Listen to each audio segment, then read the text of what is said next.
Bienvenue à vous dans cette nouvelle vidéo d'actualité auto, celle du 5 mars 2026, et aujourd'hui on va parler par exemple des nouvelles mesures annoncées par la Commission européenne, des mesures censées sauver l'industrie automobile, mais problème, elles sont déjà qualifiées par la plupart des grands acteurs du secteur comme insuffisantes, voire même carrément contre-productives. Donc je vais vous faire la liste de tout ce qui a été annoncé, je vais essayer d'expliquer un petit peu pourquoi ça pose déjà problème. On parlera aussi de Lotus qui, après le flop commercial de ses voitures électriques, se voit finalement obligé d'annoncer l'arrivée de nouvelles versions équipées de moteurs thermiques, et puis pour terminer, on parlera de MG qui a complètement pété les plombs, annonçant des nouveaux tarifs stratosphériques pour ses nouveaux SUV électriques destinés au marché européen. Ce sont les sujets de cette vidéo du 5 mars 2026, j'espère qu'ils vous intéresseront. Si c'est le cas, je compte sur vous comme d'habitude pour le montrer en soutenant gratuitement ma chaîne. Vous pouvez pour ça laisser un petit like, vous abonner pour les prochaines vidéos, booster celle-ci si l'option apparaît chez vous, et bien sûr laisser un petit commentaire dans lequel vous laisserez votre avis sur l'actu de ce jour.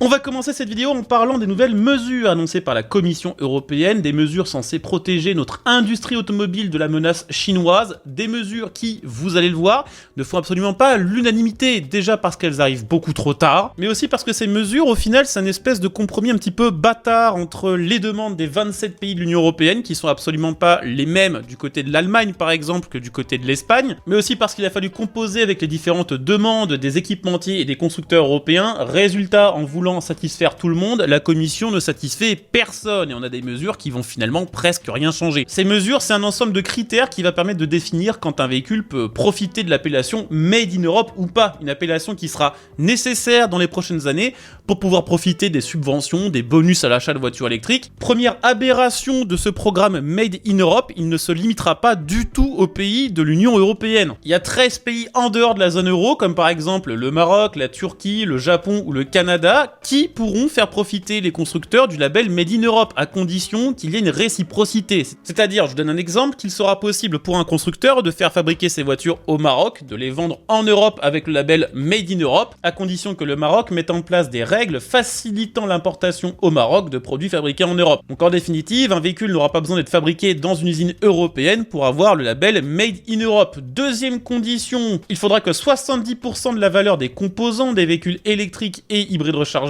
soit originaire d'Europe. En sachant que pour l'instant les batteries sont exclues de ce dispositif, la Commission européenne ayant considéré que pour l'instant les constructeurs européens sont trop dépendants des batteries chinoises. Elle aurait pu choisir d'inclure les batteries dans ce dispositif pour favoriser les fabricants de batteries européens, elle ne l'a pas fait. Donc ça changera quasiment rien parce que 70% c'est déjà la moyenne de composants européens que l'on retrouve sur une voiture actuellement vendue en Europe par une marque européenne. Il faudra également d'ici 3 ans que 50% de la valeur des composants électriques et électroniques qui constituent ces véhicules proviennent d'Europe. En sachant que là non plus ça ne concerne pas du tout les batteries, ça concerne plutôt les moteurs électriques, les convertisseurs, les différents capteurs et calculateurs électroniques.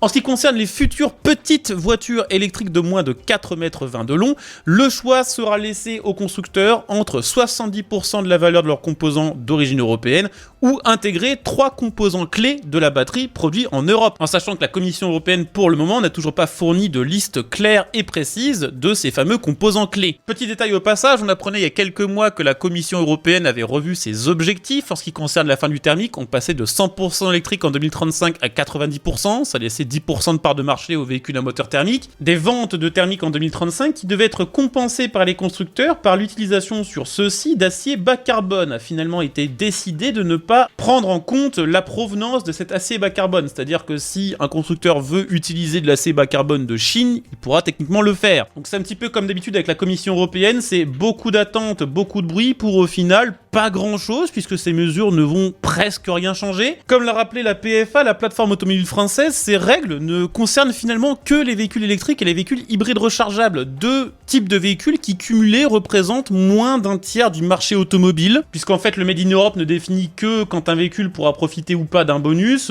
Pour ce qui concerne les véhicules hybrides normaux et les véhicules thermiques classiques, il y a pour le moment dans ces mesures aucune incitation ou aucune, on va dire, obligation à ce que ces modèles soient fabriqués en Europe. Comprenez par là que pour plus de 70% des voitures actuellement vendues dans l'Union européenne, ça ne changera absolument rien. Et de toute façon, ces mesures ont mis tellement de temps à arriver que le match est déjà un petit peu plié, et ça fait plus de 1 an et demi que les marques européennes demandent à la Commission européenne de se saisir de ce dossier. En 1 an et demi, les marques chinoises, elles ont largement eu le temps de s'installer en Europe, et elles ont maintenant elles-mêmes des projets d'usines dans l'Union européenne. Il y en a une douzaine, avec des capacités de production estimées d'environ 1 million de véhicules par an d'ici 2028. C'est beaucoup. Des marques chinoises chinoises qui sont presque finalement favorisées par ce dispositif puisqu'elles dominent déjà l'intégralité du secteur de la production des batteries de voitures électriques et que pour les marques chinoises, ça coûte tellement pas cher de faire produire des voitures en Chine puis de les vendre en Europe que même si elles sont privées de bonus, même si elles sont surtaxées, elles sont toujours moins chères ou à peu près au même prix que les marques européennes qui pourtant profitent de bonus. On rappelle que malgré toutes les surtaxes sur les voitures chinoises, les marques chinoises sont passées en Europe de 2% de part de marché en 2023 à environ 6% en 2025. Pour résumer, ça ne freinera pas l'arrivée des marques chinoises et ça n'obligera pas non plus les Européens à fabriquer massivement en Europe. D'ailleurs, vu qu'on parle de marque chinoise, je voulais aussi dans cette vidéo vous parler de Lotus, puisque la marque vient d'annoncer un changement stratégique majeur. Lotus pensait pouvoir faire mieux que la concurrence et souhaitait proposer une gamme exclusivement 100% électrique à ses clients à partir de 2028. Pour arriver à cet objectif, la marque avait pris la décision incroyable d'arrêter de produire ce pour quoi elle était connue, c'est-à-dire arrêter les petites sportives thermiques pour se concentrer sur un marché considéré comme un peu plus large, celui du SUV électrique. Le pire, c'est qu'au début, ça a plutôt bien marché puisque les ventes de Lotus sont passées de 7000 exemplaires en 2023 à 12 000 en 2024. À ce moment-là, chez Lotus, on a sabré le champagne, on a investi dans tout un tas de nouvelles usines pour produire des SUV électriques, sauf que 2025 est arrivé et les ventes ont chuté de 50%. Résultat, Lotus va terminer 2025 avec une dette de plusieurs centaines de millions d'euros et est obligé de changer complètement sa stratégie. Déjà, la marque ne compte plus devenir 100% électrique à partir de 2028, mais à une date pour l'instant indéterminée. Deuxième chose, elle a annoncé une nouvelle version de son SUV Eletre qui existait déjà et qui était 100% électrique jusqu'ici. Désormais, il sera toujours 100% moche, mais il disposera maintenant d'une motorisation hybride rechargeable à moteur thermique. On parle ici d'un 4 cylindres turbo de 2 litres associé à plusieurs moteurs électriques pour une puissance totale de, roulement de tambour, 929 chevaux. Il est capable de faire le 0 à 100 en 3 secondes 3, ça n'en fait pas pour autant un véhicule sportif puisqu'il fait 2 tonnes 7. Il est très lourd parce que même si c'est un véhicule hybride rechargeable, Lotus lui a mis une énorme batterie. C'est une batterie de 70 kWh, c'est énorme, c'est plus gros que la batterie principale de certains modèles électriques, ce qui lui permet d'annoncer sur le papier plus de 300 km d'autonomie en mode 100% électrique. Et d'ailleurs, ça fait de ce Eletre l'un des véhicules hybrides rechargeables qui annonce la plus grosse autonomie 100% électrique au monde. Autre chiffre assez impressionnant, il disposera d'une nouvelle technologie de recharge rapide qui lui permettra de passer de 30 à 80% de charge en seulement 8 minutes. La troisième chose, c'est que Lotus a confirmé qu'ils allaient finalement développer une nouvelle version de la sportive Emira, donc un espèce de retour aux sources, qui disposera elle aussi d'une motorisation hybride rechargeable, donc vous l'aurez compris, d'un moteur thermique. Pour terminer, je voulais aussi vous parler de MG qui autrefois était une marque anglaise, qui entre-temps est devenue une marque chinoise et qui s'impose depuis plusieurs années en Europe grâce à une recette très simple: